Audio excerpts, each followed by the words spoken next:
Hello everyone, I'm Dr. Moul Banker, intervention radiologist from Bankers Vascular Center.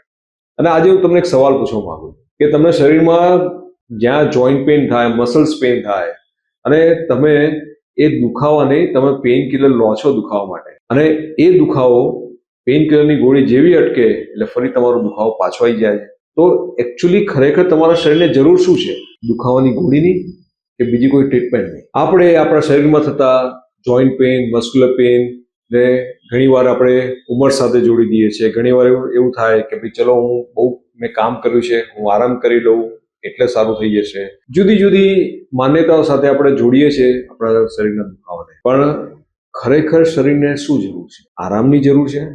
આરામ કરી અને ફરી તમે તમારું કામ કરી દો એ યોગ્ય ઉપાય છે કે જે તમારા જોઈન્ટમાં, તમારા મસલ્સમાં જે વસ્તુને આપણે ત્યાં ડેમેજ થયું છે એને રિપેરની જરૂર છે. એ તમે નક્કી કેવી રીતે કરશો? સો બોડીમાં જ્યારે પણ તમને દુખાવો થાય, કોઈ પણ જોઈન્ટ પેઇન થાય, મસલ પેઇન થાય અને રિપીટેડલી થતું હોય તો તમારે એ એક સિગ્નલ છે કે એકચ્યુઅલી તમારા જોઈન્ટમાં અને મસલ્સમાં ડેમેજ થયું છે અને તમારે એમાં પેઇન કિલરની પણ એકચ્યુઅલી એ પોર્શનમાં રિપેરની જરૂર છે. અને રિપેર થશે કેવી રીતે? તો પીઆરપી, પ્લેટલેટ રીચ પ્લાઝમા. આ તમારા બોડીમાંથી જે બ્લડ છે એ બ્લડની અંદર ગ્રોથ ફેક્ટર હોય છે. આપણને ક્યાંક અહીંયા વાગ્યું હોય તો ઘા પડ્યો હોય તો ઘામાં કેવી તરત રૂધ આવી જાય છે 2-3 દિવસમાં. એ રૂજ આવે છે, નવી ચામડી આવે છે. એનું કારણ કે બ્લડમાંથી જે ગ્રોથ ફેક્ટર છે એ જગ્યાએ રિલીઝ થાય છે અને નવા ટિશ્યુ જનરેટ થાય છે.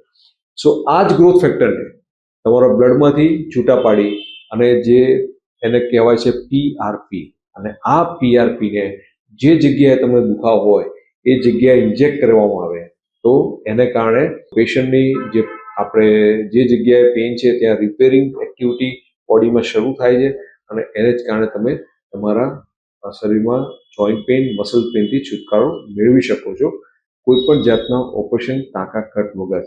આ એડવાન્સ પીઆરપી ટેકનિકથી. પીઆરપી એ કોઈ દવા નથી.